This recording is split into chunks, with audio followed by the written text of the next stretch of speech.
Sometimes, yeah. All right, we're getting recorded. Maybe one day I'll get those all up there. All right, you are listening to Shenanigans. I'm Angel. And I'm Becky. And this is our music. So listen to it. Enjoy it. Enjoy. It's awesome.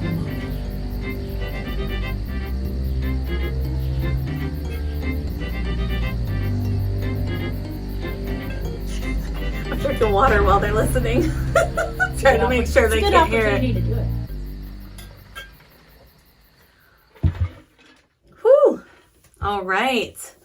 It is a warm day here in the Pacific Northwest. Yeah. There's not even sunshine. Mm-hmm. It's just hot and like wet. Yeah. Yep. Hot and wet. Best way to describe it. I'll stop at that. It's uncomfortable. It is so uncomfortable. But as you pointed out, it makes it dewy. I'm like, yeah, our faces are dewy. Which is nice. It's so beautiful. It's a way of saying we're sweaty. Sweating. We're very sweaty. Yes. So we're excited today because we've got episode 2 of the Billy Gohl case. It's very good. Part 2. Part 2. Part dos. Ni. That's Chinese, I believe, is ni. Ni? Oh, that's cool. We had a teacher and we'd walk down to get a drink. She was my second grade teacher, I think. And we'd go get a drink at the water fountain. And she'd count it off. Ichi, ni, sa. And so that's cute. We knew that was 1, 2, 3. And so, ni. I just slapped my knee. I like that. That's really cute, though. I don't know if I know any other numbers in other languages. 9. But that's German for no. I was going to say that's so it's not a number. German for no. It's a number for us. Yeah, it's a American number. It's an American number. So I guess I do know some numbers in American. American. I don't think I know. Wait, hold on. I'm trying to think back to when my kids were little and they watched Ni Hao Kai Lan. Oh. If I could remember any of the counting episodes, but I don't think I can. That was a cute one. I know. But Diego taught me about tape years, so. I liked Dora the Explorer the best. We like Dora, but because that was pretty popular when my boys were little, they liked Diego better because of the animals. Right.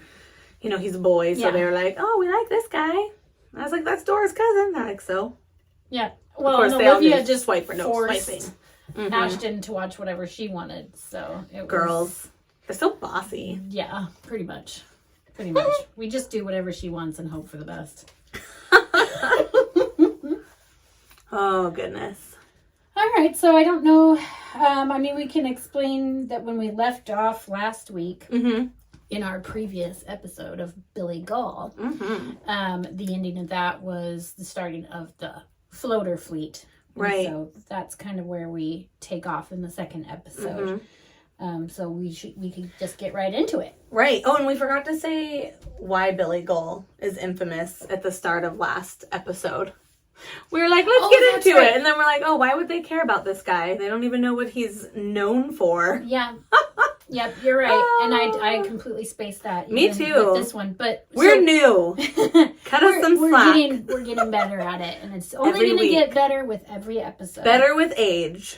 Just like us. So basically he was known for being one of the quote-unquote most infamous serial killers of the early 20th century, which I feel like I've shared my thoughts on that, but there'll be more for this episode. Well, we'll talk more about that this episode, because if you look him up, it does say American serial killer. It does, and that's unfortunate. Yeah, and there's nothing we can do.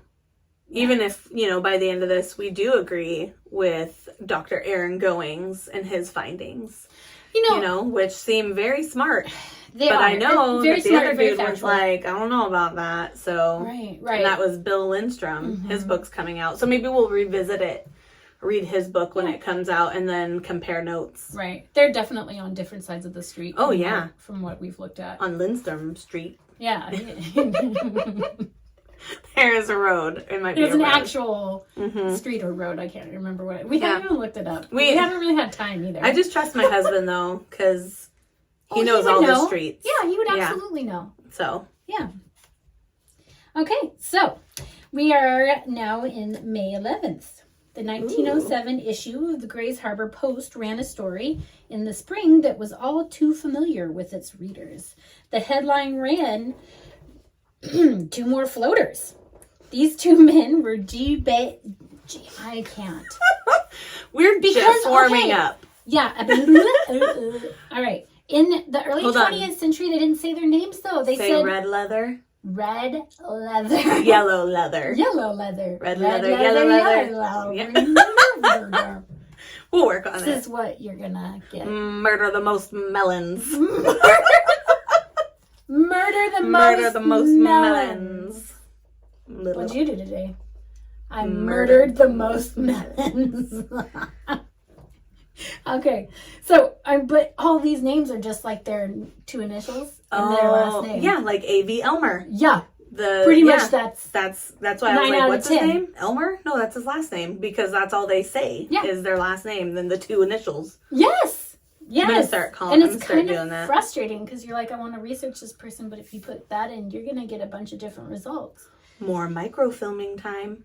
Yes. And now I have specific dates for newspapers. We might have to go have another library day. Yeah. So this specific article mentions J.B. Mears and a man named Connie Lockett. Oh.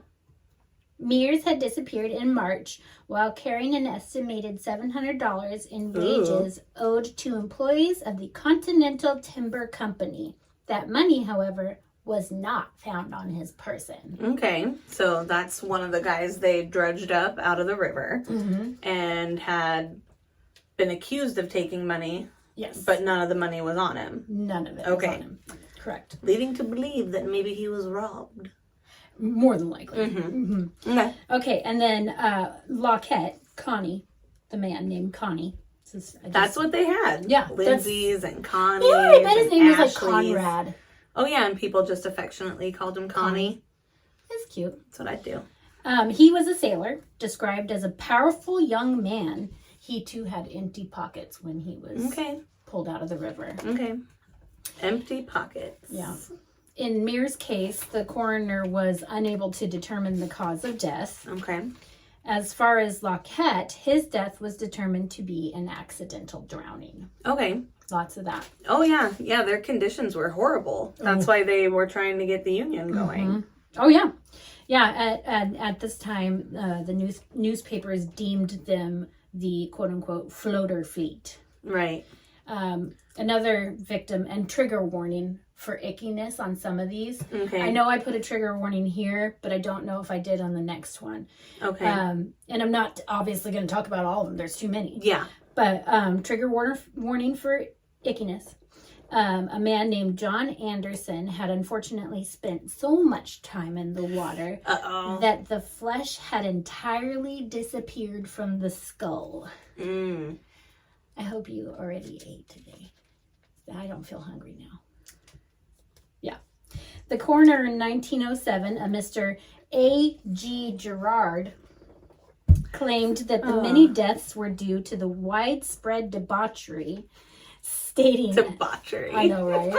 They're words. Debauchery. I highlighted so many words. Let's get a posse to handle the debauchery. I want to start talking like this again, though. I love it. Okay. So he said, as long as Aberdeen allows the saloons and dives in which the worthless element carry on their nefarious practices, it may expect to find the bodies of murdered men at any time. Murdered the most men.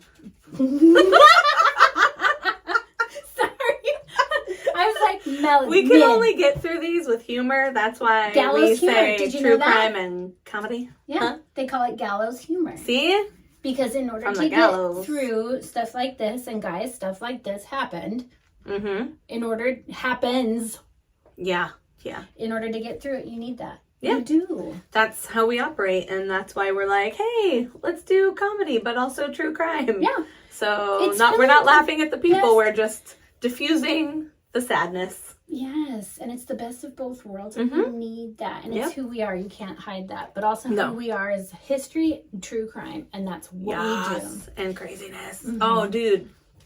Sorry. Our minds are like crazy. Tomato aspic coming soon. Oh, buddy, here it comes. Get ready for that. That's going to be good, you guys. Now, something to keep in mind here is that at this point in time, Gohl publicly condemned the sources of danger and sought to remedy the sources of violence. So, so Gohl was saying these things are dangerous.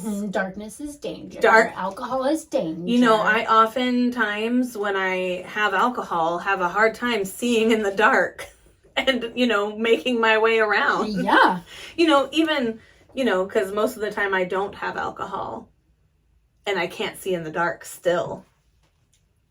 Yeah. So very specifically, super short story. Yeah. When I vacationed with my sister-in-law and brother-in-law and husband in Belize a couple of years ago, and I don't drink alcohol. I was not drunk, but it was dark, and we were walking back to our resort. I fell and broke my hand. Oh my gosh.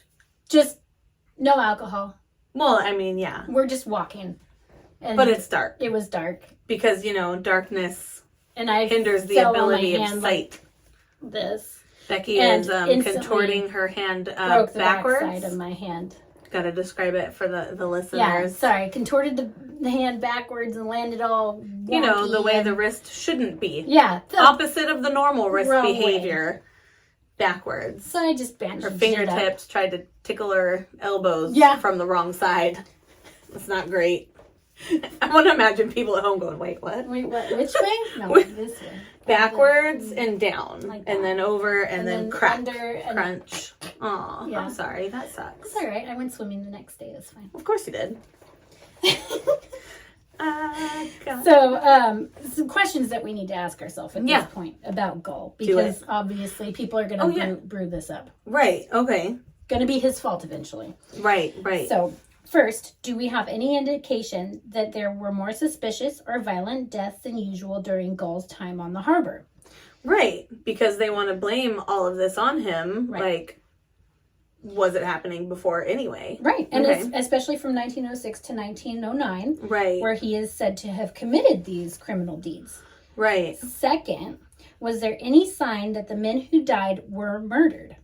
Or did their deaths come about by accidents resulting from their working and living conditions? Third, what involvement, if any, did Gohl have with these deaths? And fourth, given that Gohl strongly and repeatedly condemned the conditions that he viewed as responsible for creating the floater fleet, it's so hard to say, sorry. Floater fleet.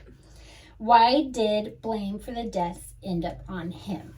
And that's an excerpt from the book. That same book, yeah. And that's what I'll be going through today again. Okay. I'm sticking with the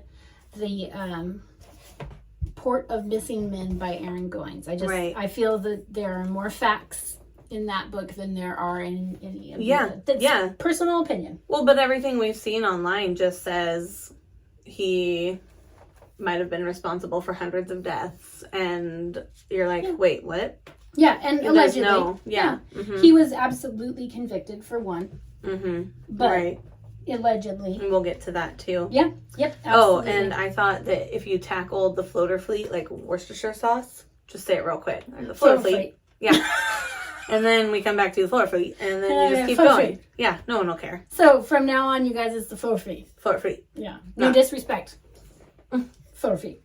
All right. It's just how you need to do it. Okay, so the reason we have to go over these questions is because now we're in 1910, and the local regional papers are without any evidence whatsoever. No physical evidence, but they're just putting this at Gohl's doorstep. Oh, good times. Salacious news stories all over the place. So many of them recorded. Right. Now, while the police had arrested other questionable characters and forced them to leave town, Gohl was not yet a suspect. Okay. He was not a suspect yet. It was just insane. And so, as with other working class port towns, residents and visitors too drowned with some frequency during the early 20th century. This is a sentence in a book that I read. I think your husband's playing with power tools. Yes, I'd like to apologize ahead of time, as my husband is one that cannot sit down. Right. And so when he has any free time, such as his days off, he likes to build and also redo things. So that's what's happening. Yeah.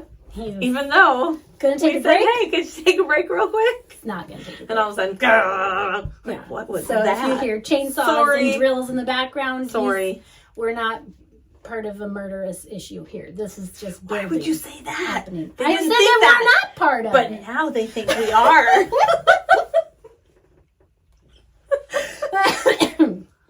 All right, so back to it. Drownings in the early 20th century, hundreds. Oh yeah, hundreds. Mm-hmm. Yeah. So, it's also mentioned that drunken brawls and shootings contributed to their fair share of bodies to the Fofi. This was a rough and tumble time with very rough people in an industry that you need to be. You need to have a certain amount of gruffness. It's like there's a meter, and you need it because it's rough. Yeah, to survive. And a lot of them drowned the sorrows of a hard job in the saloons and the rough parts of town. And you mix these egos and tempers with, being exhausted, adding alcohol. People are going to get mad. Oh, yeah. And back then... I would. Yeah. 100%. Yep. Yeah. That's what's going to happen. Yeah. And it goes on with this. One brawl after another. Many were injured or killed. Some of these men would attempt to stumble home after a night of drinking and pass out on the trolley tracks. Oh, yes, because they have trolleys. Mm-hmm. It'd be cute to have a trolley. This is where I forgot the trigger warning. Oh, yeah. So, trigger warning. It's gross. One guy was trying to walk home one night, and he stumbled on the trolley tracks, and his leg and scalp were torn off. So, okay. Sorry. The leg and scalp. So because that's like at the opposite end of your body. How he was like. Okay. I'm trying to contort. I was thinking of it in my head. The leg, and then so he must have. Did he fall sideways with his head by his feet? Like he keeled over? Yeah, I don't know. Weird. Or maybe when it hit the scalp, it contorted his body, or hit his leg and then, contorted. Like, boom, boom. Yeah. Sorry. No, great. That's maybe we don't need trolleys. I was like, oh my gosh, like a trolley would be so cute. Don't go to San Francisco, you guys. Trolleys everywhere. What if I want good rice? Oh, well, you have to go to San Francisco because it's the San Francisco treat. Ding, ding. This is why we're partners.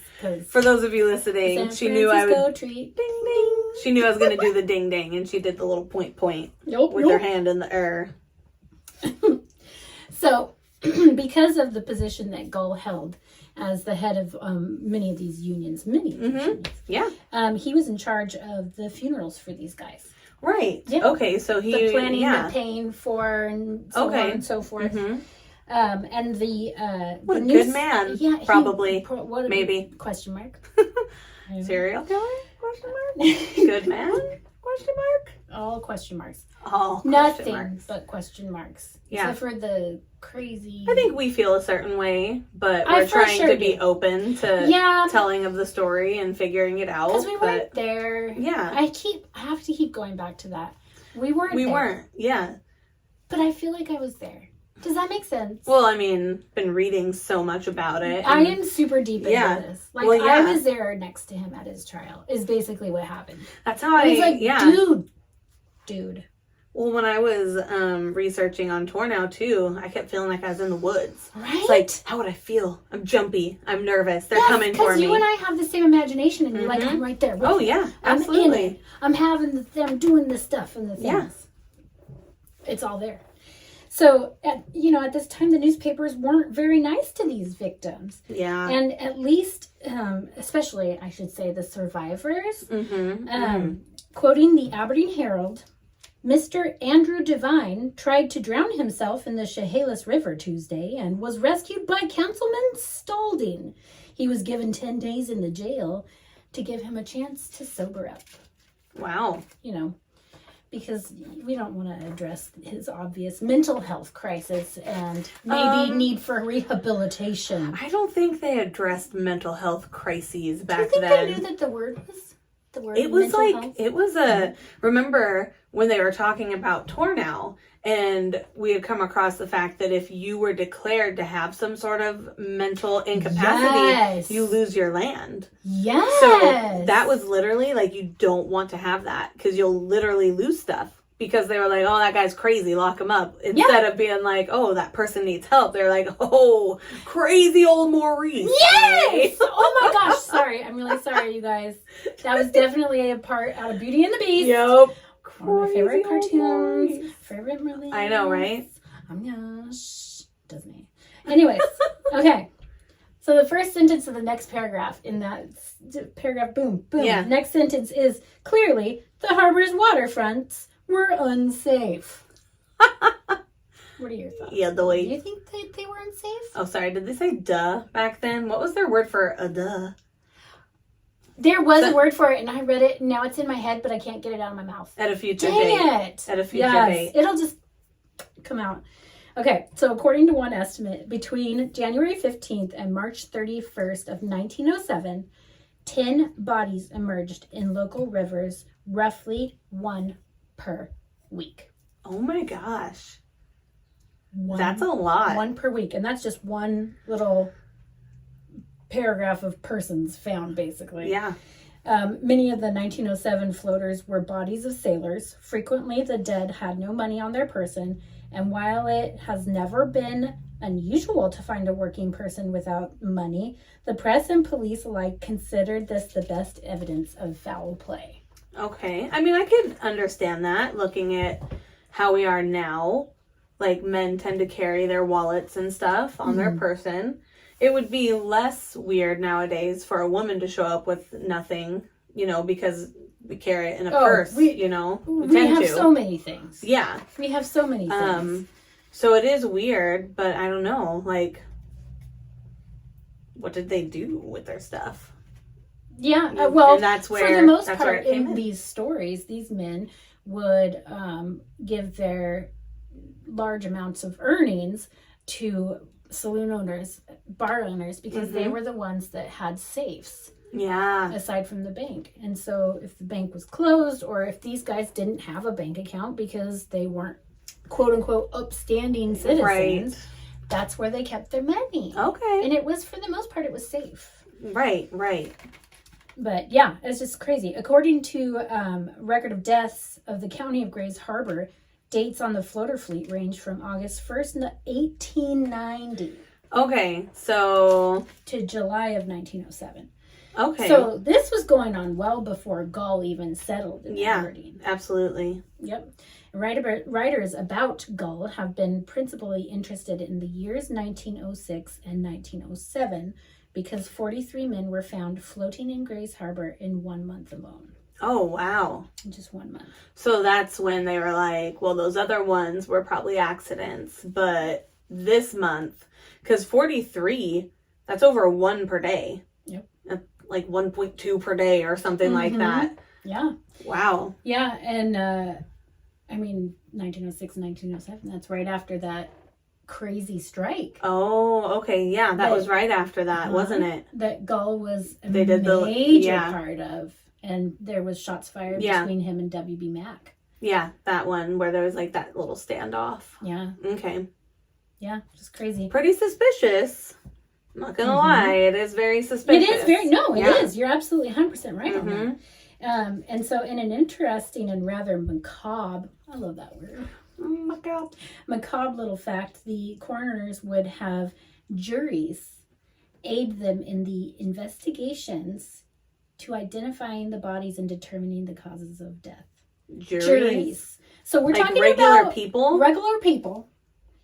Although keep in mind, juries back in that day, you had to be a male landowner, right? Yes. Yeah. Okay. Yeah. So a dude of middle age, mediocre white man, as it were. Yeah.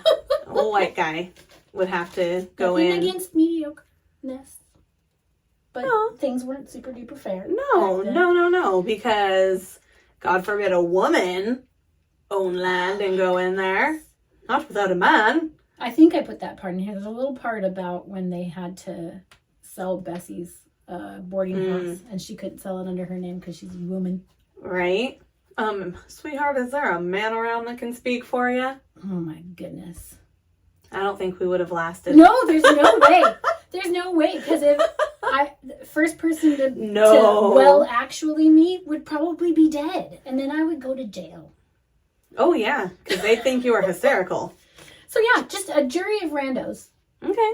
Hey, can you guys help medical us figure experience. out how this guy Most here on likely. this table died, and also like who did it? Excuse me, dude, you own that general store. You've seen a cut or two in your life. Why don't you come on in and tell us what happened to this poor sack? Seriously. Like, I sell Band-Aids. Right? Come on. Oh my gosh.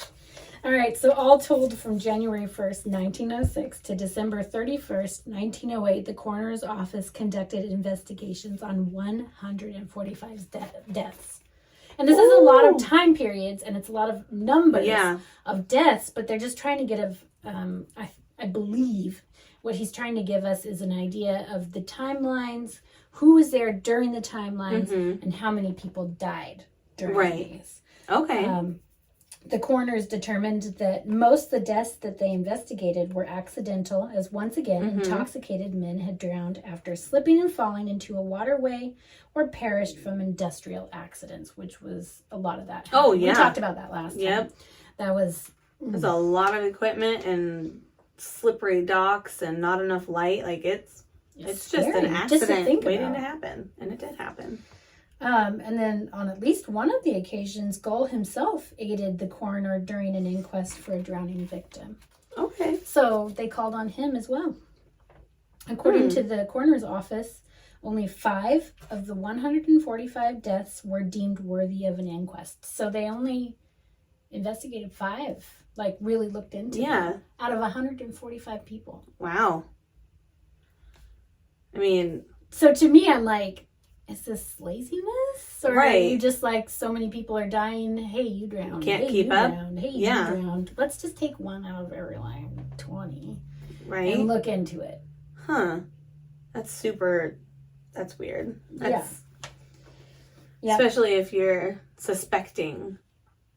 Maybe they hadn't thrown that, like, a name around yet, suspecting that, Yeah. They haven't put his name out there yet. Yeah, because but I bet you they found... We're still getting at him even at this time. Okay. I don't know. But still, not a suspect. Yeah. Considered not a suspect by the police yet. Well, why would they let him in there, Yes, so that's what I'm saying. I'm like, you're going to have this guy help you, but the newspapers are deeming him an issue? Mm-hmm. Okay. Could we get on the same page? Find a middle ground here. No middle ground. Yeah, apparently not. At least one body in the floater fleet, was a murder victim, considered a murder victim. Okay. Although there was no evidence of that. They just thought, oh, he was murdered. But it says it in the book. There was no physical evidence, but they thought, oh, he was for sure murdered. It's probably because they got a VoIP. They're like, oh, yeah. Let me touch the arm, and I sense murder. Dude was murdered. Yeah. That looks like someone who was straight up murdered. That's what I'm going to name One coroner says to the other coroner, dude, that guy was straight up murdered. Right? Oh my gosh. Where's your evidence? I don't have any. Okay, I'll sign off. Yep. What are you guys doing in there?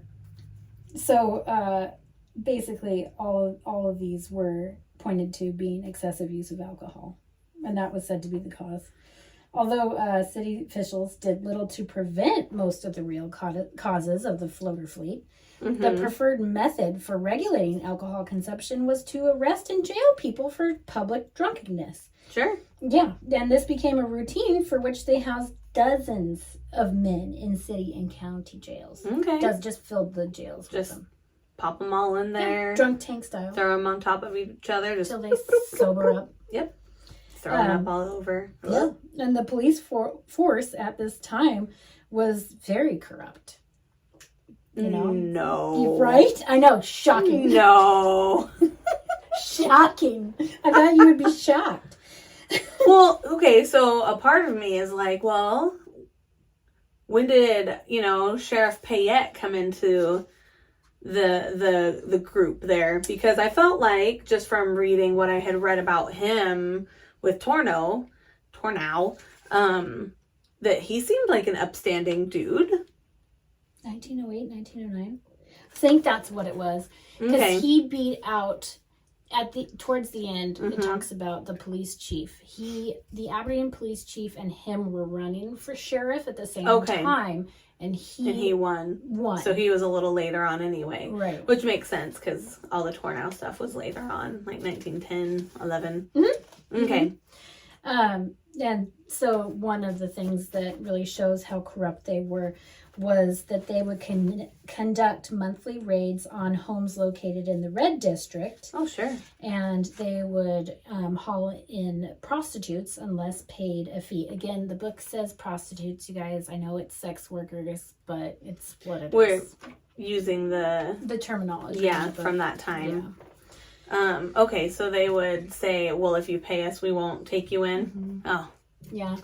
And sometimes it was kind of more like, well, we kind of have to show that we're doing something, so we're going to bring in you, and you. That kind of thing. That's how it was. Oh That is what they would do. And one good example of this is for the month of March 1906, their department brought in nearly $1,400 on fines alone. Ooh. Which in today's money, because I gave it a goog. Yep. It's $42,000 Ooh. in 1 month on just fines. Isn't that crazy? Yeah. At this point, the city is working on limiting the number of saloons allowed to be open, claiming that these establishments were dangerous and that some area bartenders and saloon proprietors used knockout drops. Oh. Ever heard of that? I have heard of it. I don't know exactly what it consists of. It's kind like the goog is a little bit unclear, but it's sort of like liquid version of chloroform. Okay. And they just put it in their drink and fall asleep. So that they could rob them. Yep. Right. Yeah. Or kill them. Or kill them, I guess. Their intention was to rob and or kill the victims. Gohl's concerns at this time was because he lived down by these establishments. Yeah. You know, he knockout drops. That's scary. Yeah. No kidding. So you always wash your drink. Yes. If you left and you had an open drink, you shouldn't drink it anymore. Never. Like when I was young and going to do my thing, you did not walk away from your drink. You held it in your hand the entire time. And if you put it down and walked away, well, you were done with that. You're done. You're done. Don't go back and drink it. You're done. Just a good practice. Yep. And so because of where he lived and his concern for his now family with Bessie, he was a very public opponent of the dive bars. Because there were so many bars at that time. Yeah. Some establishments were seen as, good, decent establishments. Right. Some were seen as... Because didn't he have a bar? Dive bar. At one point, I think, and I can't remember which part I read that in, but he was also the owner of cigar shops. Right, cigar shops. Mainly. Well, because the story of Gohl growing up was that he would lure them into the back room of his bar, knock them cold, and send them into the ocean. In this book, it is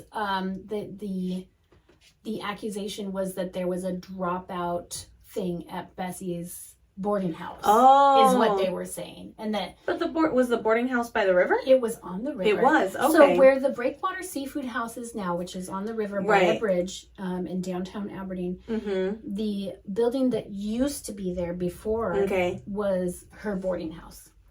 Okay, sorry if I stole it from No, absolutely not. something. Nope, it wasn't in there, so I'm glad that you brought it out. Yeah, because, Fall traps is what they call it. Fall traps. Because that was always the story for us as we were growing up.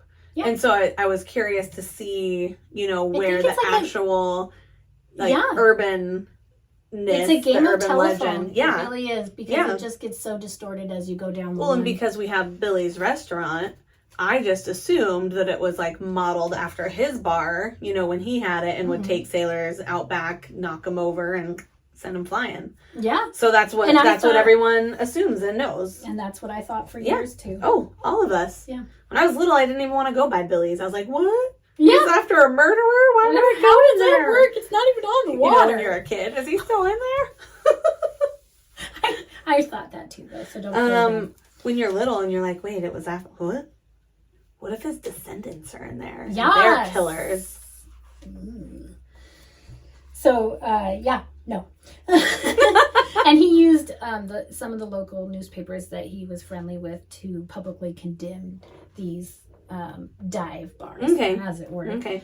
In his remaining years in Aberdeen, he strengthened his resolve to protect workers' safety, especially after the strike of 1906. Okay. He very publicly chastised city leaders for the lack of streetlights along the waterfront. In fact, at a 1909 Aberdeen City Council meeting, Gohl made an eloquent plea for the lives of seamen, arguing that some of the dozens of sailors lost in the waters of Grays Harbor could have been saved had the many wharves and docks been lit. He then proposed that lights be installed on the docks and wharves and approaches to the vessels, and also that vessels be required to keep lights on their gangways, like the planks that lead to the ship. Right. Okay, and that's public information because that's a council meeting. Like, that's going to be recorded. And that is, like, 100% word for word. Everything that this Aaron Goins gets for his book is all from newspapers and doctor's office visit sheets and so on and so forth. It's everything he could get his hands on that's actual fact in front of your face type of situation. Billy also wrote an opinion piece for the Aberdeen World newspaper where he wrote, "How many sailors are settling down in Aberdeen in our days?" By the way, the way he talks is very turn of the century. Okay. So he says, "How many sailors are settling down in Aberdeen in our days? But very few, I believe. There are some, but there are exceptions. And the ones who do not indulge to the extent that they have become slaves to liquor. How many sailors are voting? But few also. Because booze prevents them from thinking clearly so that they may understand that their ballot should be cast at every election." Now, because of his position as union leader, Gohl felt a need to start drinking less, as it would have been kind of out of line for his position. And by 1909, he completely ceased consuming liquor altogether. Well, I mean, he already met Bessie. Right. So he didn't need to drink and get another rough and tumble woman. Yeah. A sturdy woman. You know how many times Justin and I say, "Oh, that's a sturdy woman." That's a sturdy gal. That's a sturdy girl right there. Because I'm like, that's what it is now. That's the word. And it's interesting that the mayor that ends up kind of taking him down in the end was, how they said it, not nice, like even not nicer about it. He was a sturdy fella. Oh. But they even said it in the newspaper in like a meaner way. If I can find the highlighted portion, I'll tell you, but it was funny. So at this point, he's shining a light on saloon owners, calling them dive keepers who had beaten sailors out of their wages and kicked them off the wharf. Needless to say, he's now made enemies among the two different powerful groups. So, really. yeah. 3 different, really. Yeah. Some of the unions also didn't care for him very much. Okay. And he called out city leaders and the dive bar owners. And then everything that he's saying is bad about them is what he's accused of. Yeah. Okay. Yes.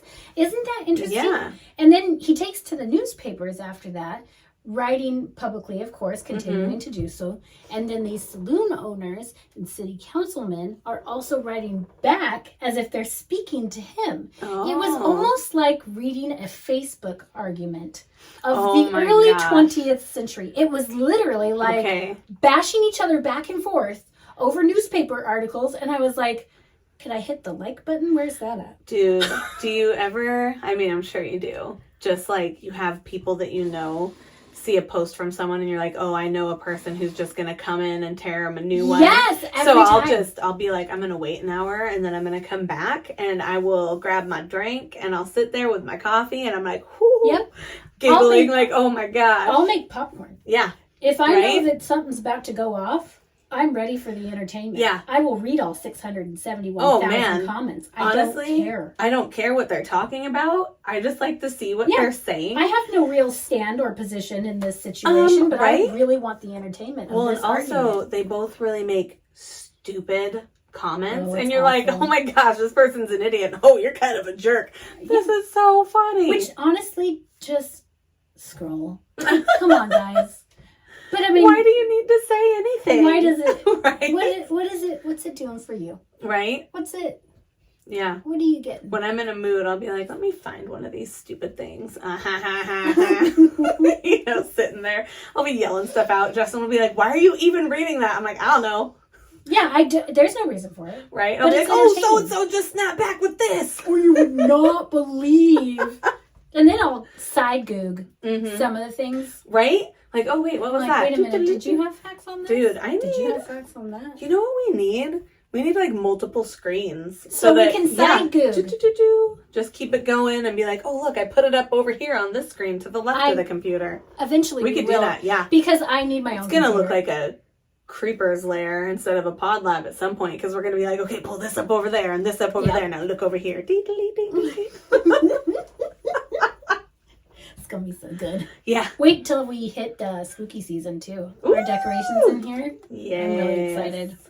I like the spooky stuff. I see a Hobby Lobby visit in our future.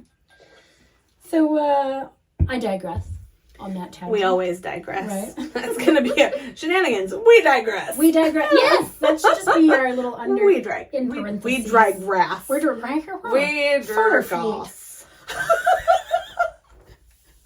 Maybe we should just stick to words we can say. I can't. I don't know words I can say. Because, like, our brains are like, yeah, say this. And you're like, like, that's all that happens. So anyways. Last one. Sorry, I threw that one in her face. I even made, like, a weirdness and got real close to her. I couldn't help it. Sometimes you seize the moment. Fantastic. I feel like I needed that. We all need that. All right, back to it. At this point, he's, this is odd, he's allowing the local police to use Bessie's rooming house to surveil alleged cattle thieves and saloon law violators. So he is welcoming police into their... Because he just kind of didn't get it. I don't think he really was super self-aware of what was happening at the time until later on. Yeah. If the police were like, we suspect you for this, also, can we use your house? I'd be like, boy, no. Absolutely Get out of here. not. No, he's like, oh, sure, you guys. Come on in. Come on. That just leaves you open for upstairs snooping. and to the right. Mm-hmm. No bathrooms. Don't open the red door. Don't open the red door. Where they keep the snippets. So allowing the police to use his saloon ended in the conviction of a saloon owner that violated the Sunday law. Oh, what is that? Was, I can't remember the year that they passed it in. I want to say 1906 during the strike. Yeah, probably but around it was that a law same time. that disallowed saloon owners to be open on Sundays. Oh, okay. So they couldn't be open. They couldn't sell alcohol. Yeah. And this is all just kind of culminates towards the Prohibition era. Excuse me. I felt you. I knew what you were saying. Yeah, and he was ended up being convicted of the crime, and I think he was fined like $50 or something like that. Which was a lot more back then. I was like, $50. I was like, wait a minute, never mind. That's a lot. That's a good $30 amount. on the dollar, I think, was what we decided. It was 34 something. Yeah. So a lot. that is a good amount. Okay. Yeah. So indeed, after several years on the harbor, Gohl developed a reputation for being difficult toward shipmasters, mill owners, wealthy city councilmen alike, and also saloon owners. Oh man. On the DL. And this went all the way up to Seattle. Because this is the biggest port for lumber, but you have Seattle. Seattle's an enormous port. Yeah. And so being the head of the union, this man is supposed to be gathering sailors for different ships. Right. You guys are going to go on this ship. You guys are going to go on this ship. But if he felt these captains weren't obeying union laws and were not treating their sailors right, he would refuse to gather sailors for them. Yeah. And this made them very mad. And basically, in their eyes, he represented something malicious. And, aside from that, he would show up to city council meetings and demand for better things for the people of the town, for the sailors, and for workers in general. And he wrote long letters for newspapers to expose wrongful practices of ship captains and lumbermen and hindered commerce when employers failed to abide by law or contract. It's very possible that he did not grasp, and this is where I say he wasn't self-aware, because I don't think he grasped the strength of the barriers American elites placed in front of working people who tried to achieve social change or upward mobility. Basically, the wealthier people thought they were better than everybody else. No. And then, yeah, shocking, isn't it? Oh, man. There's a hot take. That. Becky's hot take of the week. Yes. Bessie, on the other hand, she fully understood. Oh, yeah. She knew what was going on. But she's a woman. But she's a woman and, with the weak arms and so on and so forth. No, she's a sturdy woman. Years later, or 2 years later, after his arrest, she stated that this was merely an effort to get rid of us on Broadway Hill. They didn't want us up there with them, and she knew that. And how sad, right? Isn't that sad? She was a neat lady, and so in the I'll time, hang out with Bessie. Yeah, same. I like her. She won't work for her though. No, that's too far. No, too far. She could run a podcast with us. Ooh. I'd invite her. Totes. So in the time leading up to his arrest, the Citizens Committee, they were not nice. Bunch of white men. Basically. Yeah. It always is back not even then. Basically. That's just the way it was. Instead of the Citizens Committee, that should have just been called Bunch of White Dudes. Yep. Come on that's in. all it was right there at that time. If you're a mediocre white man. Yep. So they would engage in violent crimes, including kidnapping, assault with a deadly weapon, attempted murder, organizing of an armed body of men, and other felonies. Okay. This gets better. What? And of course, the news coverage of this was a little different than what it said of Gohl, stating, "It was inspiring to see the law-abiding men of the city, hundrds of them, continue to aid in the preservation of their community." What? I have ... What? That's what I was like, what? And then I looked down, I was like, she wrote what? Yeah. Like, what? What? Why? And you know which newspaper this was? The Herald? The Daily World. Oh, the Daily World. Oh, no, it wasn't written by Cloud, was it? It goes back and forth. It wasn't, because he was new when they started. Tornell was his first big case. So. Yeah. I think, honestly, all the newspapers were just kind of wanting to hit whatever was biggest at the time. I don't think they really sided with anyone in particular. That's how it is now. It is. Oh, hey, what's the big thing? Let's make it a huger thing. Look over here. Look over there. Look over there. Down there. Meanwhile, I'm sitting back going, please go away. Like, please don't. Yeah. I'm basically like, turn the TV on. History Channel, please. There you go. I like a good baking show. Learn some new techniques. Diners, drive-ins, and dives. See, that's fun. My favorite. Well, because then it's like, ooh, what if I go somewhere? I want to know what's good there. Yeah. Anywhere. That guy. I also like everywhere. Great British Baking Show. Oh, that's a really good one. Love that Because one. one of our favorite actors is in it too. Yep. Yeah. He's awesome. So, at this point, for employers to silence Gohl permanently, they required state assistance and installing a pliant businessman as Aberdeen mayor was the logical next step. Since the mayor at the time was Eugene France, from amongst the ranks of the working class. So at the time the mayor was one of basically the co-workers, one of the union guys. He was... Oh, okay. Yeah. And they needed to put somebody in that they could mold to what they wanted. Right.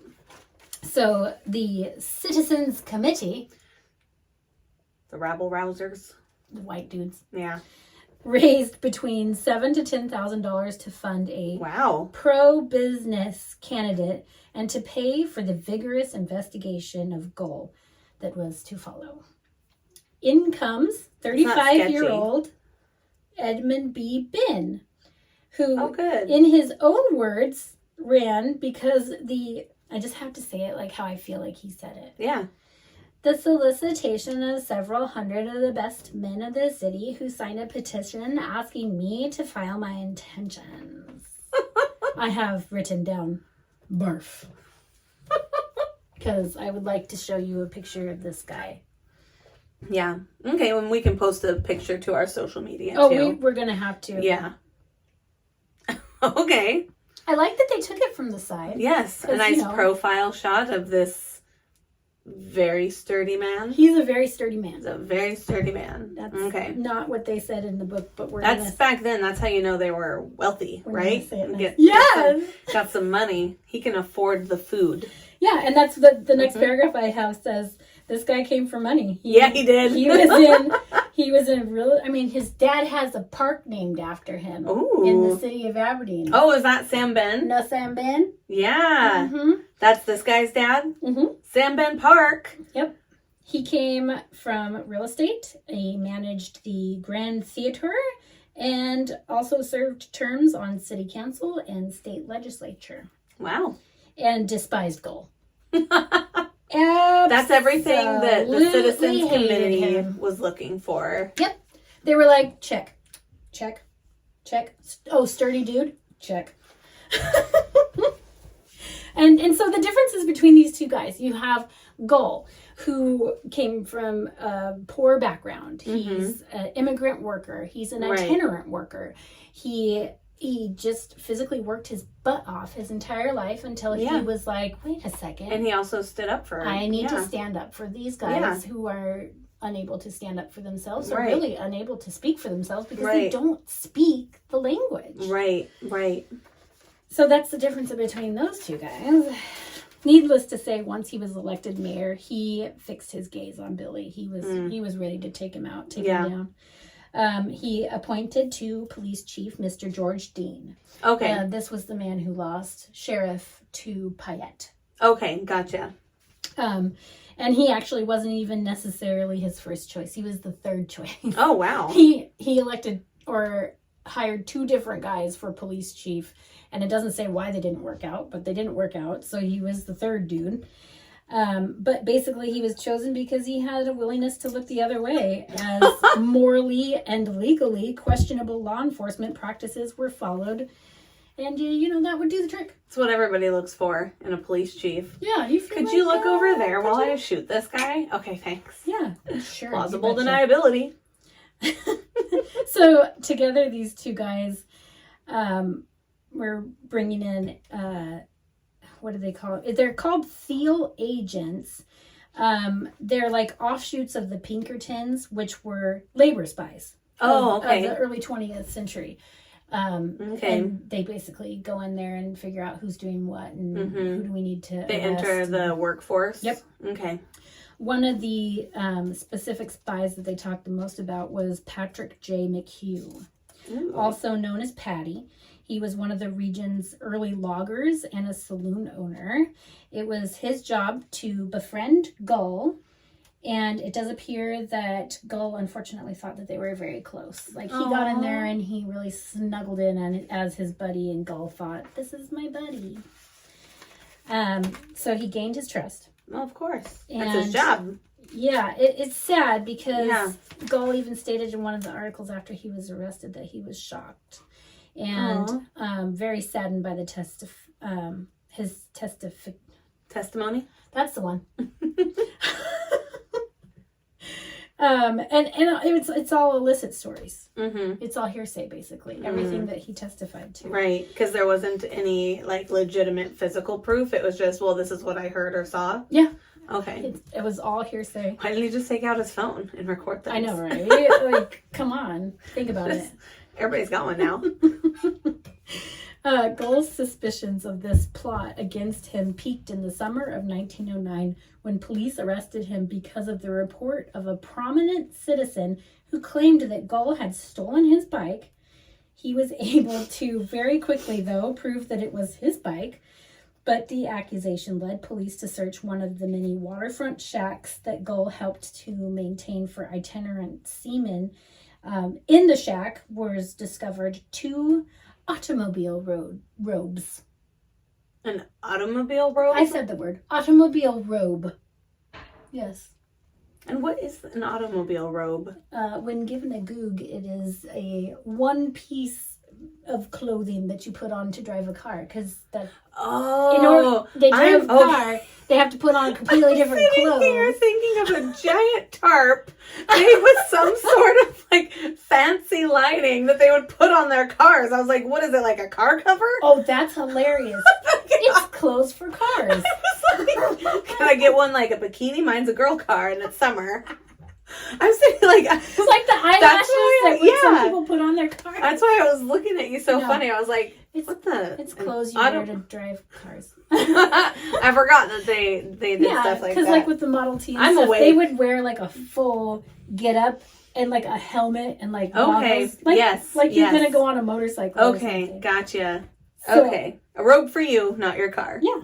For all the people who apparently haven't had enough coffee like me. So they claimed that these automobile robes were stolen 3 months earlier from a mill manager. Oh, okay. A millman. Yeah.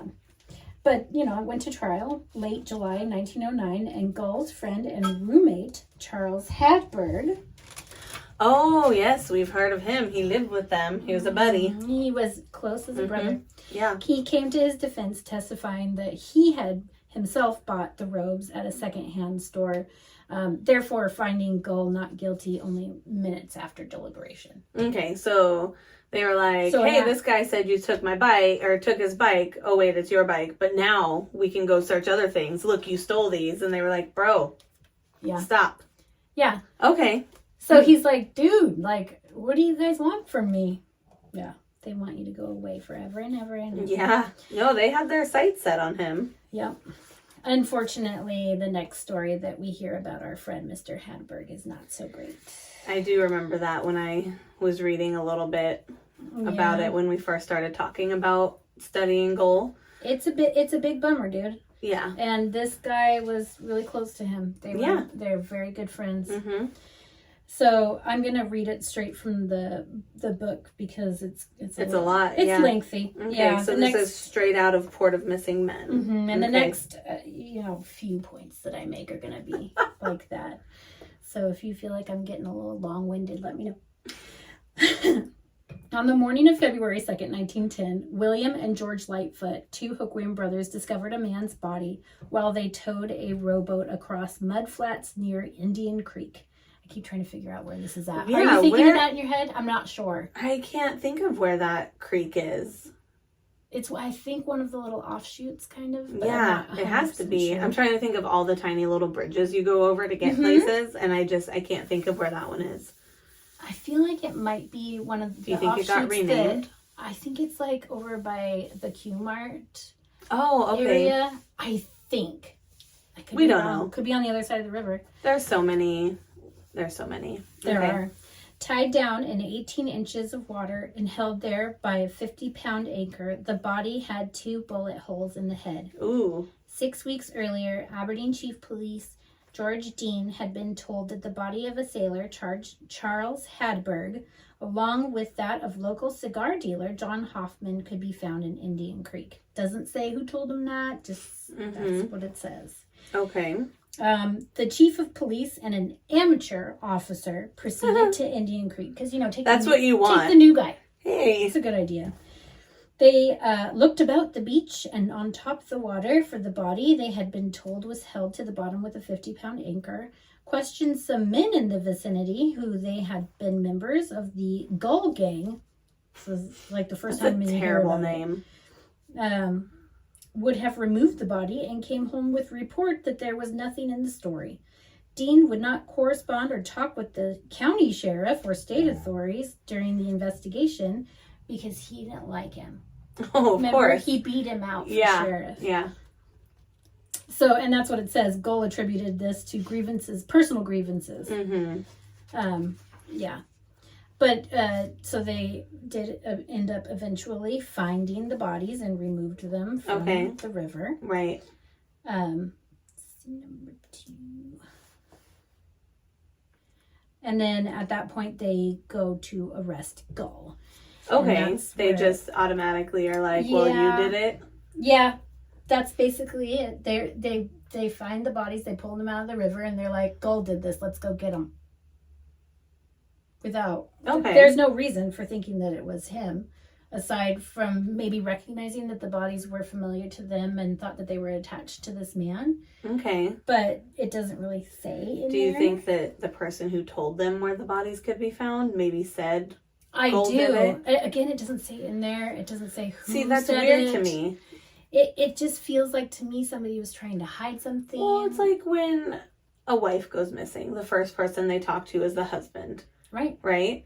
If someone's like, oh, hey, you could find these bodies, I'd be like, yeah, don't go anywhere, bro. Yeah, you should stay here. Stay at the station. We'll have go a soda. find We'll be them. back. No, instead it's like, all right, you can be on your merry way. I'm not going to ask anything else, and I'm going to take the newbie with me to find it.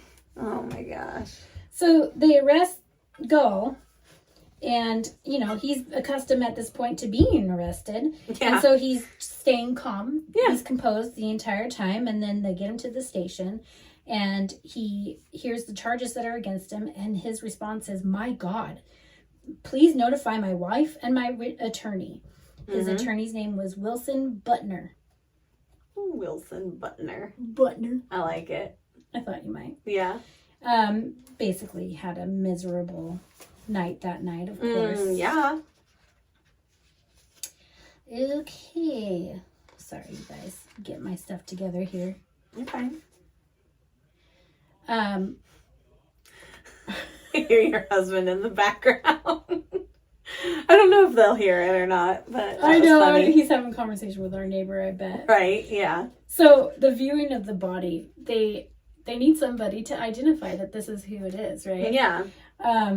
And the only people that knew Charles Hatteberg was Gohl and the people that worked with him. Okay. Other itinerant sailors, right? The guys in the Union. Yeah. But they weren't allowing these guys to come and view the body. Right. So they get in a group together and they just basically push their way past security. And when they guys that know Hadberg? Yes, I'm so okay. sorry. No, that's the fine. itinerant sailors, the Union guys. The ones that The they ones weren't that letting in, they were know. like, no, we're going in there. Yeah, they're Okay. basically like, we're going to go in there and we're going to view this body because we want to know for sure if this is him or not. He's our friend. That's their friend. So they see the body and they, in exact words, unequivocally, does not belong to Hadberg. Okay, all of them. The people who know Every him. single one of them. They're like, this body is not his. Okay. This is not his body. We don't know who this is. Yeah. We're really sorry for your loss. Yeah. Not him. Okay. And, you know. And this is a group of people that know him. Yes. Okay. Yeah. It's just absolutely insane. So, guess who officially identified the body? Just guess. Just give me one.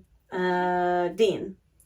Official identification of the body fell to Aberdeen Mayor E.B. Ben. Oh, Ben is what I meant. Ben. Why did I think his name was honestly, Dean? it could have been either one of them. Which one is Dean again? He would Sorry. have been the chief of The police. chief of police, that's right. I was thinking mayor, but I said Dean. But I meant Ben. Yeah. The sturdy. Well, if man. you're not in sturdy it, squared. Yeah, a sturdy dude. Anyway, yes, that guy. Yeah. Yeah. And so, you know, the people that knew him the best, Gohl was one of them. He wanted to view the body, and right. They denied him. I was gonna say, obviously, they're not going to let him. Right, because at this point they're saying you're arrested. Yeah, one, like, they're telling you murdered him. Two, he lived with them, so if anybody was the authority on it, it would have have been him. And three, Bessie can't because she's a woman. It's right? The her weak arms. boobs might get in the way Probably. of seeing the face of the body. Their lady parts are going to distract you. Right? Oh, sorry, guys. I can't really look that far because of my boobs It's the and boobs. such. I can't see past them. Can't. Sorry. They make it so that my brain doesn't work right. Good thing there's men around to help me with these hard times. Thank you, men. Oh. I'm surprised I recognize my husband when he comes home. Because it's hard to see past the boobs. It's hard to see and to think clearly. Yeah, until he tells you that you can, and then you can totally I think know. clearly. It's And so it's like, nice. I can see. You're right. Oh my gosh. Friggin' Anyways. men. Early 20th century. So bad. The women's suffrage was for reals.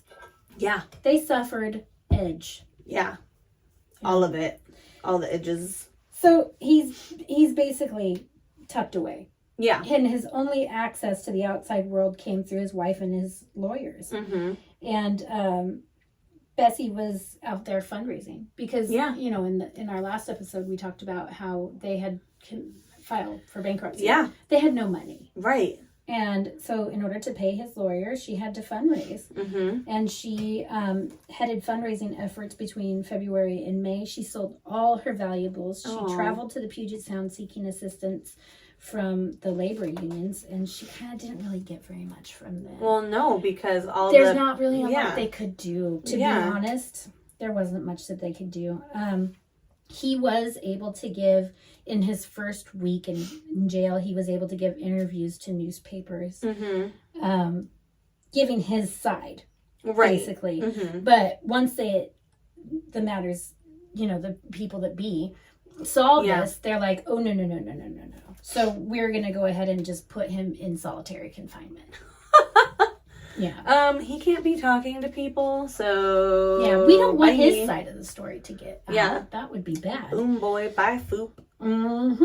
So then the theory of the police in the Gohl murder mystery rivals the shocking disclosures of the Gunnis murder farm. Did you ever hear about this? No, what's that? No, Belle Gunnis. She was a Norwegian-American serial killer in Indiana. I have actually heard of this case a few times. Oh, wait. Do you know what I'm talking about? Okay, yes.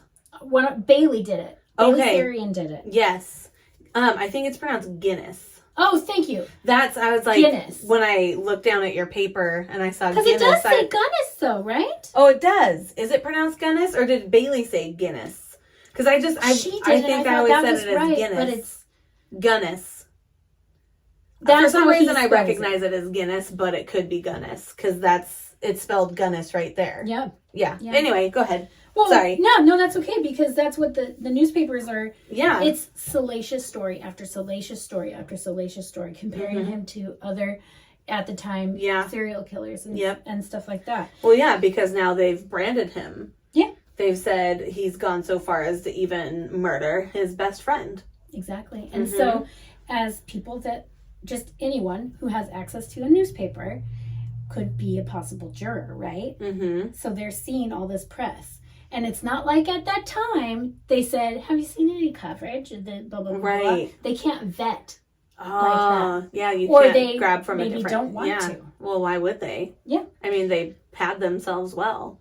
Yeah, and so the main audience for the jury would be those people who paid taxes and who were landowners, right? We talked about that before, too. There was some good press for Gohl. The Coast Seaman's Journal ran a supportive editorial condemning the corrupt anti-union officials of Grays Harbor for their attacks on Gohl and Sailors Union.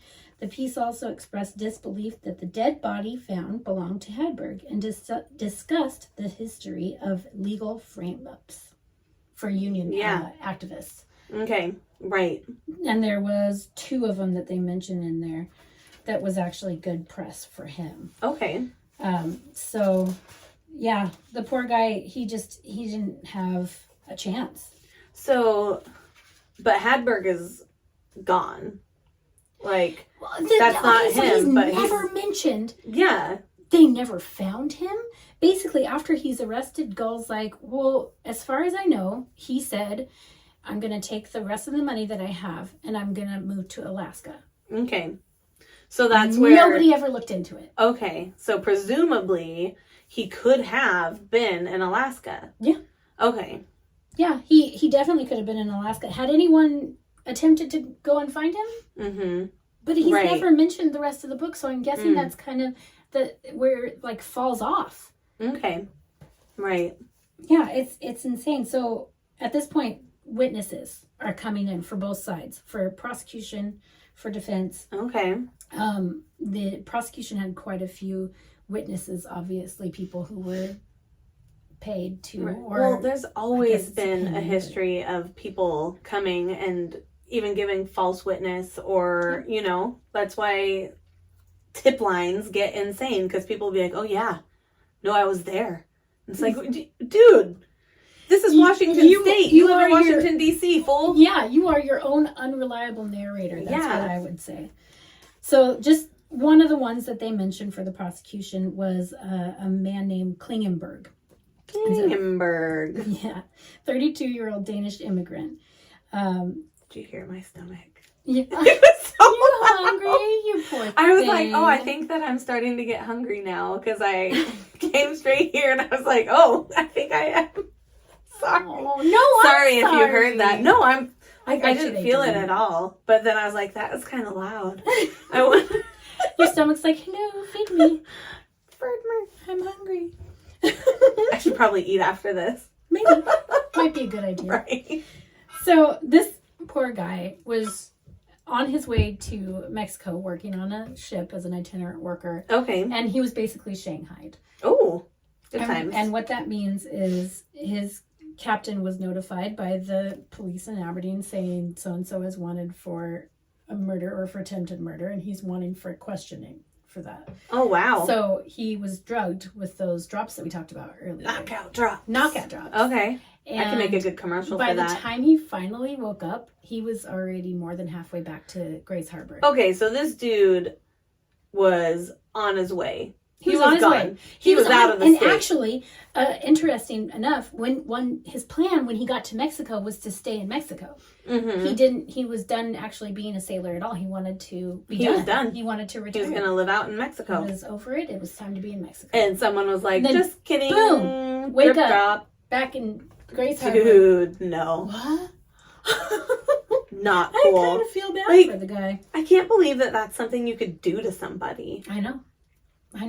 So when he gets there, he's arrested because basically what they're saying is Gohl wasn't the trigger man. Oh, they're saying this Klingenberg was the trigger man. Oh, yeah. That's what they're saying. But what they're trying to get him to say is that he was forced to kill this man. That Gohl told him to. Mm-hmm. Yep. Okay.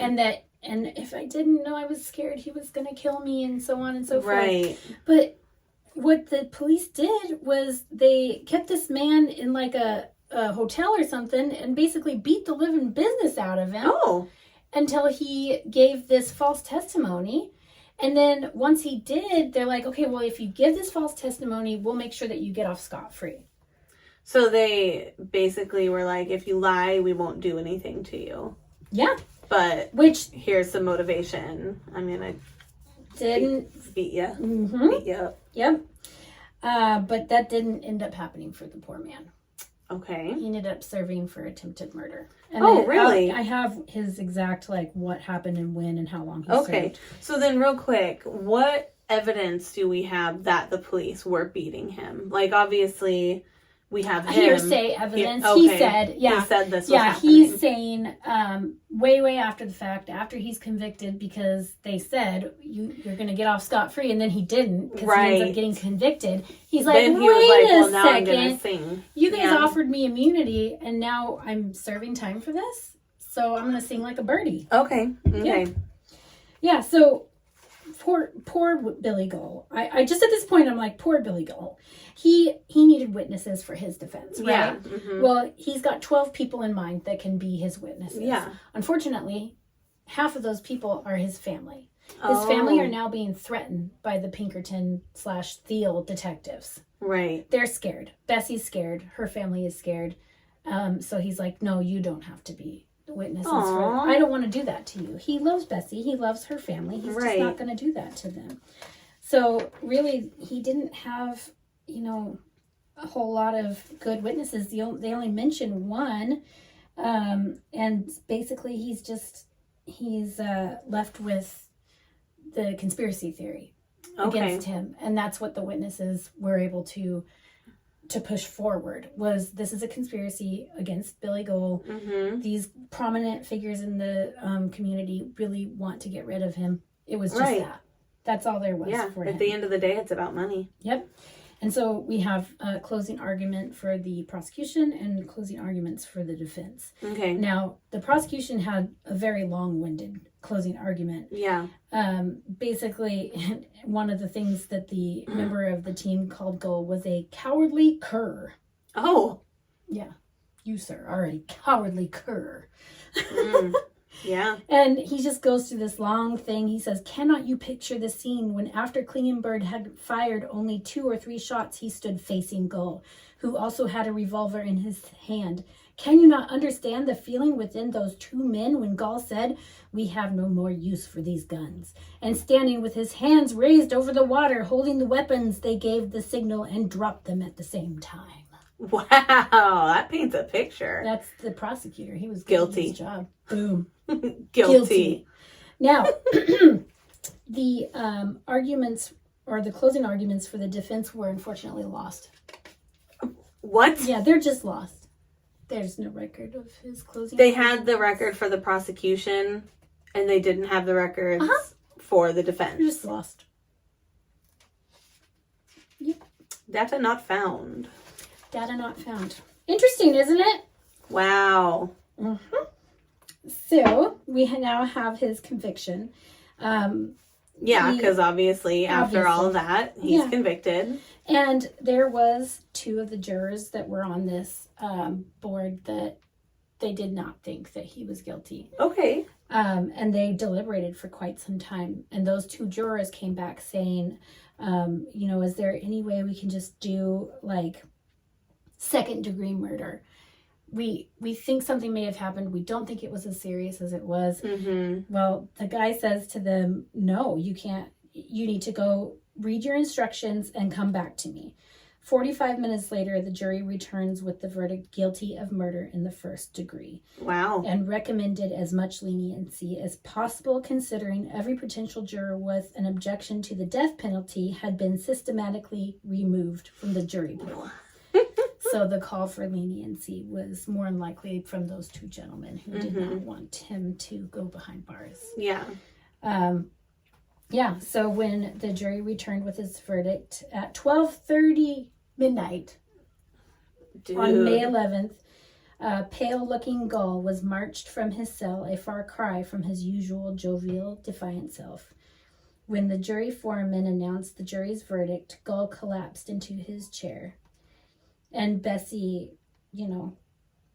she visited her husband in his cell shortly after the verdict was reached and declared that she would work her arms off to her shoulders and her limbs to her knees before she would desert him. Aww. Isn't that sweet?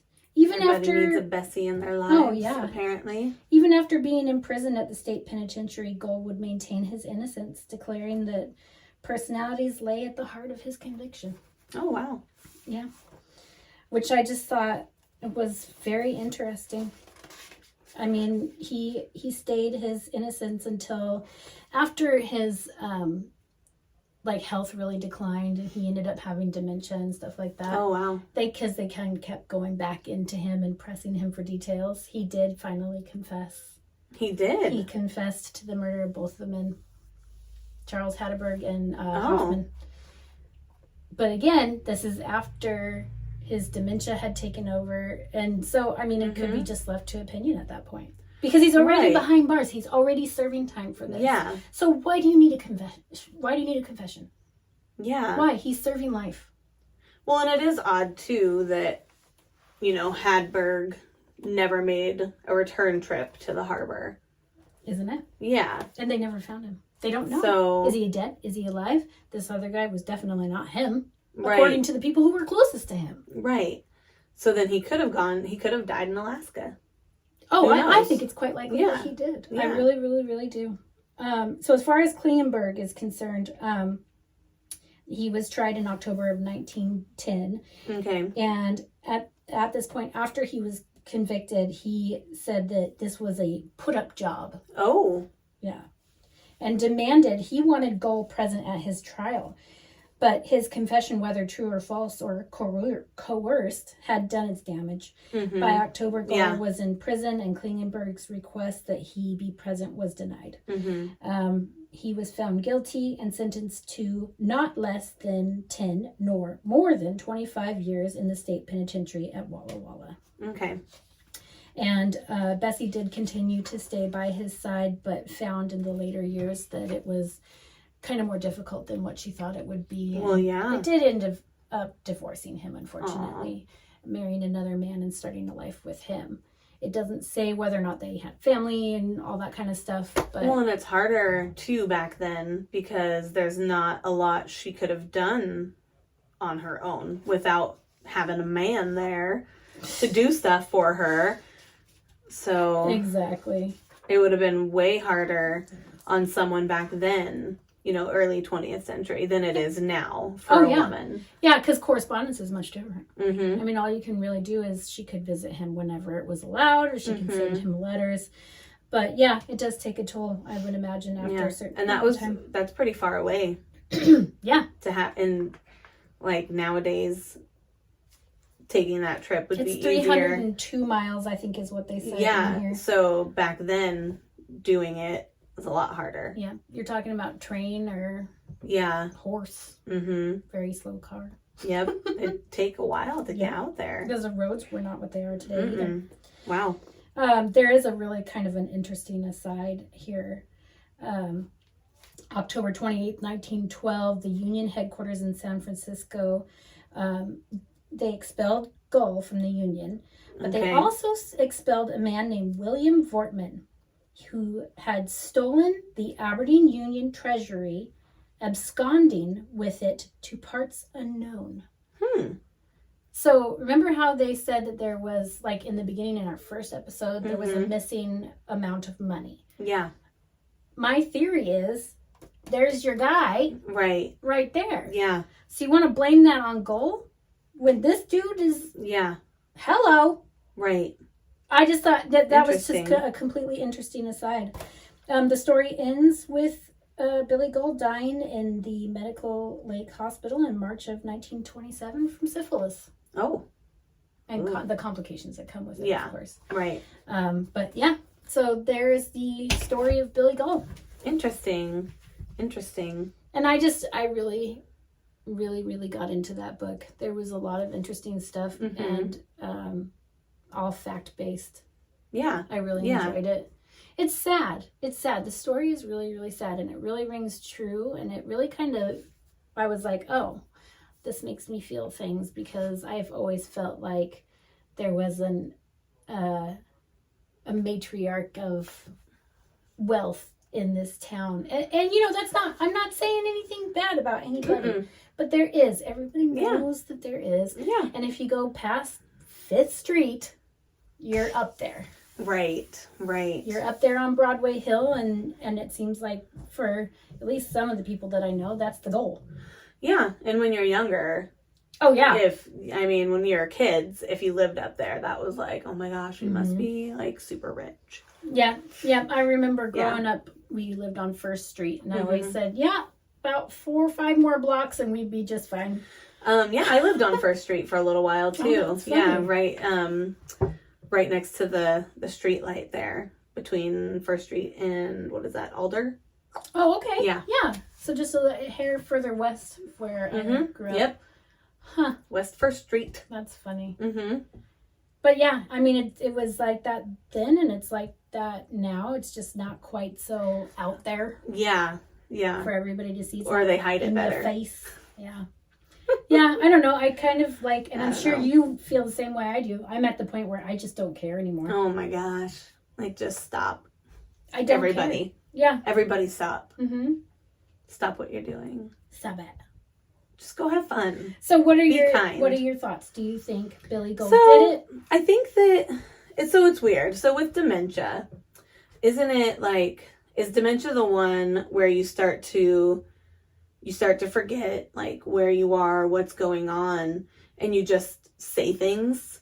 Or is it you're repeating things from your past because you don't know whether it's the past or the present? Because could it have been that he was involved and now he doesn't have the faculties to continue on with a lie? Could be. Or is it his brain is scrambled and he's just repeating things that he heard over and over for the last 20 years? Yeah, it's hard to say. My mom does have dementia, and she will also see things, hallucinate a lot. Okay, of things that aren't there. Of things that are not there. So, for somebody who's confessing after having something that's taken over your mind, that doesn't seem like a real confession. No. It's also a forced confession. Yeah. Because why are you guys coming back to get more information from this guy? Can't you coerce something too with somebody whose mind is not there? Absolutely. You know, plant your own thoughts and. My thoughts. I don't just know. feel kind of like he was like, yeah, okay, fine, I did it. Like, whatever, just leave me alone. And I think I remember reading something about Bill Lindstrom because he's on the opposite end. He thinks that Billy did do it. And he made mention, I think it was him, of some $10,000 that was in Billy's safe.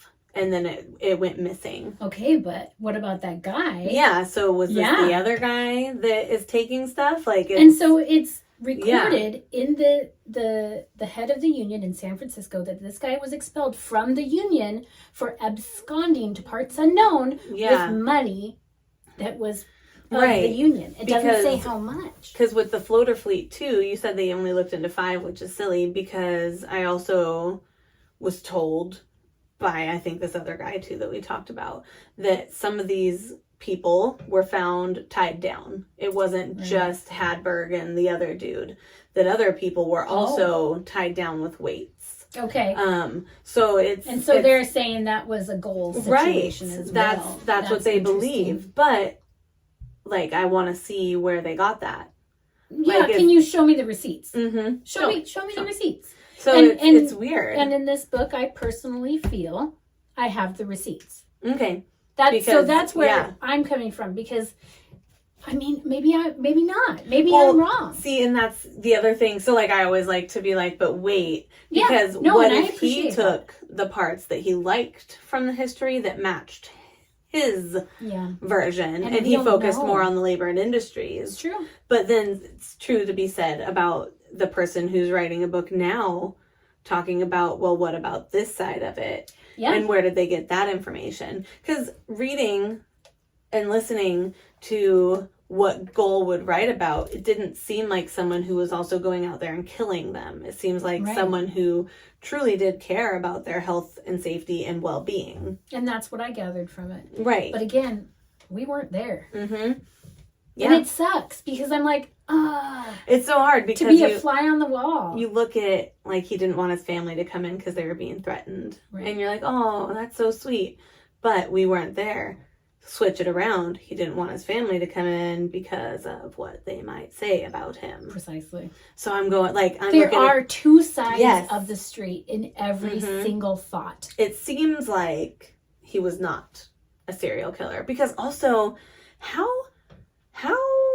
unaware would the police department had to have been if these 40, I think that was the number, like at least 40 men were found something like that tied down, right, to not investigate that, right, you know, to be like, oh no, that was an accident. I accidentally tied bricks to myself, and threw my money out of my pockets before I just jumped. Right? Making it rain. Jump, splash, gone. Bye. So if that were true, were they all just looking like the other way? Because those were some of the counterpoints. Oh, it was a Grays Harbor Talk article, I believe. Okay. Where Mr. Lindstrom was like, no, because look at these opposing facts to your facts. Sure. And I was like, okay. Do we have, like, records of stuff like that? Again, like, where are we getting this information? Right. So, was he like, well, I don't want that in there, so I'm going to go with this side of the coroner's thing? And the other guy's like, well, I do want that in there, so I'm going to just go with this side. So, it's so hard to... Because it's like a he said, she said. And everybody's dead. He said, he said, and they're all dead. Like, we can't just be like, oh, well, let's just go talk to so-and-so. Because so-and-so is dead. Yeah, they're all dead. So-and-so is dead. Hadberg's dead. Gohl's dead. Bessie's dead. Like, they're all just gone. Yeah. It's a sad story. It is. I wonder if they have any descendants out there. Well, I don't know if it was in this book. I think it was a different article I read. Somebody said that he was previously married before he moved to Washington State. Okay. And left that woman before he realized that she was pregnant and did have a son by her. Oh, okay. I wish I could remember the article, but so it is a possibility. There is a possibility that he has descendants. But I wonder if that kid even knows that, In that article, it does say that he knew that he was his dad. Okay. Okay. Interesting. I should have wrote down that article. I can't remember what it is. It could be in that book too. Right. But there's so much information in there that some of it just kind of falls off. That's the wayside. hardest thing. Like trying to get through these books that are super full of information and knowing, okay, what do I share and what do I say? Read that for yourself. Oh my gosh. And so much of it, I get so excited. Mm-hmm. Like last night I'm reading the portion about the mayor, E.B. Ben. Yeah. And E.B. Ben. I just bursted into Olivia's room and I was like, you would not believe what this guy, and like just go on and on and on about it. And I, finish my little diatribe, and she's like, you good? You know what you just reminded me of there? What? Do you remember? Well, it looks like we have, and they did the song, he's climbing in your window, snatching Yes! Anyway, that's when you did your little head bob, that's what it reminded me of. Yeah, she was not interested in my, like, what? She's like, yeah, cool. Yeah, and I'm like, I'll be doing the research and I'll blurt out something that I'm like, oh my gosh, can you believe? To like, Tim is sitting there and he's like, yeah, no, that's great. Yeah, okay. That's real cool. Real. I'll do that too to Justin. Did you know, actually, so researching the fire of 1903, Black Friday. Yeah. I was reading about other interesting things that happened in the early 20th century. And when the mail carrier system was established, there weren't as many rules as there are now. And there were people who actually mailed their children I know about to this. other places. Oh my gosh. And that went on for 2 years before they fixed it. And there were like at least 5.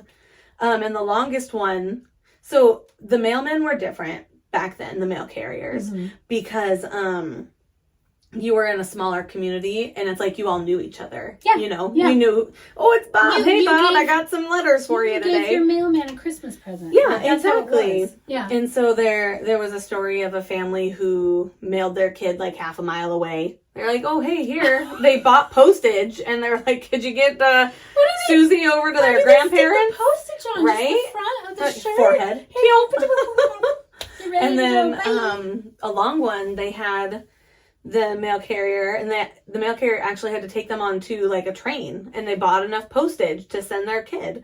But that one, it was a familial situation because they were related to the postman. Oh my gosh. But I was like, are you kidding me?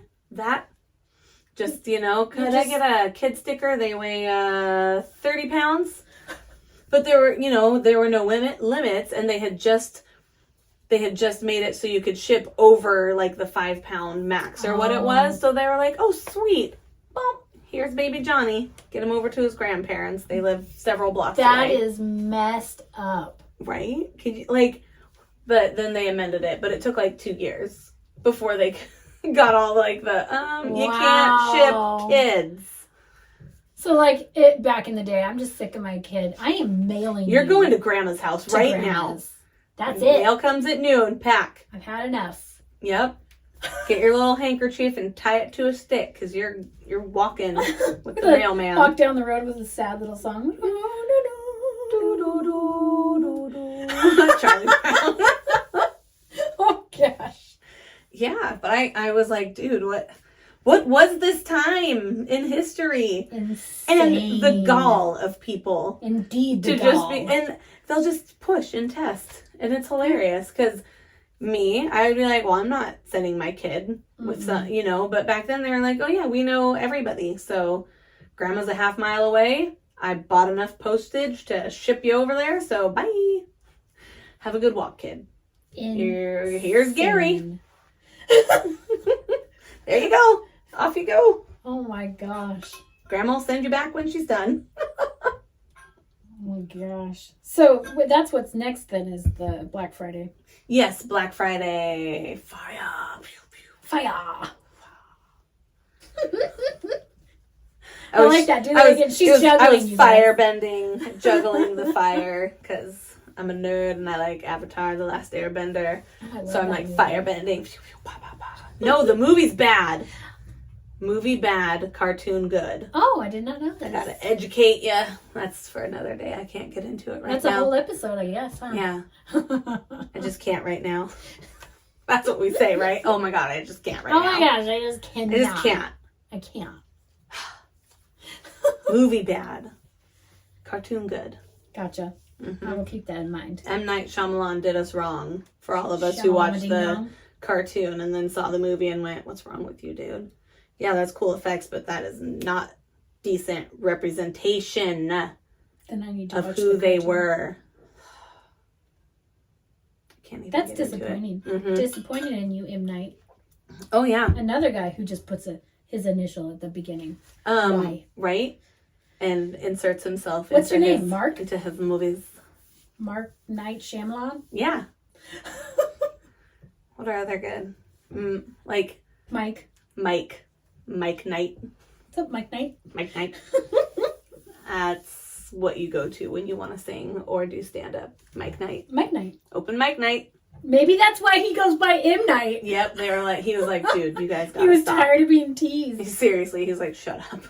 That's it. It's M. Night. We really went down a different road, didn't we? Just there. Yeah, we did. I appreciate that. Always. We have too many turnoffs. Yeah, we do. I love it, though. Exits And I everywhere. think- It's I like think our Aladdin. audience- Exits are here, Here. everywhere. Everywhere. So that's where we go. We're like, oh wait, this place looks cool. Follow along, friends. Like, I was gonna say you don't have a choice, but you do. You can always just turn it off. We will never know. Scroll. You do what you need to. Commenting on something hilarious that I post, feel free to scroll if you don't like it.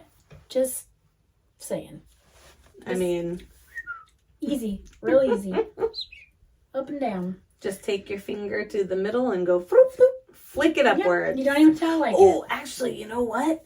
If you have an iPhone, we just found this out, Justin and I, you can set voice activation with, like, you show it the motion you want to do. So we were trying this out, and so you can set it so that if you're looking like at TikTok and you say next, it will scroll to the next one. Stop it. And you can set it to say back and go backwards. However, when you turn voice control on, it makes things a little harder, because then if you open up to text anyone and you're talking to somebody, it will just start like taking your dictation. Oh. So it's, Okay. if you know you need to be hands-free for a moment and you have it set up, you could go turn it on, do the dishes, and put your buds in and watch TikToks if you want to, and just be like, next, washing your dishes, like that. next. Yeah. Because I actually was thinking that the other day. I'm like, it would be really functional if they could just make it where I could say just next. You could. You can. I could show you when we're done. Okay. You I'll show you the things. Anyway, learning something cool with us. Oh, and I learned it on TikTok. just a butt ton of history up in here. I know. That was the bulk of our show today, Yeah. which is perfect because there was a lot to go over. There was, and I tried so hard to condense it. Really, Yes. I did, because there's not a lot of like just story. It's just mostly facts of the way that things were back then, and bits and pieces of he said, she said, newspaper article, and so on and so forth. Sounded like you said nudist newspaper article. I'm sorry, I was like, nudist? They were nudists? This is a nudist newspaper downtown. I'm working on the words, I promise. No, it was funny. It was probably my ears because I was like, No, I'm pretty sure I probably said nudist. I mean, we can listen back to it and be like, what was really said before Angel went crazy? Nudist. Nudist. Oh boy. Well, I would like to point out that every time you said semen, I did not interrupt at But all. I knew that, like, I was like, she's gonna... And you didn't look up at me because you knew I was over here like with this huge grin. I know that I have just too much information, and she's just loving every time I say semen, and I'm so sorry because there's so much semen in this story. It had all the semen in that story. And I noticed that you purposely avoided eye contact because I was like sitting here staring you down with a huge grin, like, look at me. But I was like, I know I can't interrupt because you're going to say semen like 50 times. I was really hoping you would say it like afterwards, thank you, because it did need to be addressed. But I'm like, I have to get It through wouldn't be a this story. shenanigan if we didn't mention the fact that you said semen a million times. You're absolutely right. And I had restraint. And I appreciate that restraint. But I also appreciate the word. They were sailors, guys, but They're, in the book it says seamen 25,000 were. times. Seamen. They were part of the Seamen's Union. They were part of the Seamen's Union. I really hope somebody laughed at that back in the day. Or did they just not get it?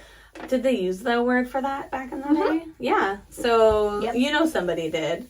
They got drunk in those saloons and they were like, I'm a seaman. They were sailors. How many times did they see a sperm whale and freak out? Look, guys, look, there's a sperm whale. We seamen see the sperm whale. Brum, bum.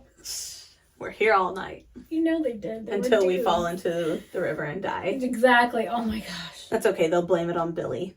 Yeah, why not? He's going down anyways. Yeah. Gal here. Gal. Okay, so fire coming up. Yep. And then we're going to jump forward many years and get into the Green River Killer. Yes! I'm so excited. Serial killer! Yeah. We've got some side information on that, which is going to be I need to make a phone call this week. My week has been a little crazy, so I haven't been able to call this person yet, but I know that you talked to the person. Mm-hmm. Okay, so we do have someone feeding us some stuff, too. Yeah, and it's just I don't know how your husband's like, they've been in there long enough. He is. He's like, I'm running the saw. Time to build things again. I guess that means it is time to go. Got a fire coming up. Green River Killer coming up. Probably other things. Oh, we have a hike coming up that we got to schedule, and hopefully a stay in a haunted hotel. So the other day we were talking about our anniversary is on the 21st, Tim's and mine. Oh, yeah. And I said, what do you want to do for our anniversary? And he goes, I thought we were going on that hike with Angel and That's Justin. what he wants to do for your anniversary? Wants to do. Oh, and I was like, that's I'll adorable. have to make a special portable dessert then. It'll still have for to anniversary. be in August because that's when he has time off. Mm-hmm. But that's I so was like, sweet. oh, that's cute. You really do want to do that. So our husbands are joining us for the haunted hike. And oh gosh, it's going to be so good. Yeah. The haunted hike is coming up probably later in August then, it sounds like. Cool. Yep, I'll then nail down some dates from Tim. Maybe I'll make some cute little cookies to pack for the anniversary weekend. There have been some that I have been thinking about making, so. That'll be fun. Yeah. I love all your sweet treats. It's yeah. yummy. He is done. He is going heavy on like, you guys, come on. That equipment. He's like, I waited as long as I can. So now that there's construction outside, we should go. Okay. I'm sorry. No, it's hilarious. Because it's like, you just know he's like, really I'm trying to wait. try. I'm just going to do this real quick. He was just sitting at the dining room table right by the sliding door, looking out the window like... There's Tim again. Tim says hello. All right, and with that, thank you for joining us on Shenanigans. Again, I'm Angel. I'm keep forgetting to tell them, like we tell them at the beginning, and then it's like, well, we should probably say it again. Mm-hmm. Probably. I'm Angel. And I'm Becky. And this was Shenanigans. Bum, bum, bum, bum.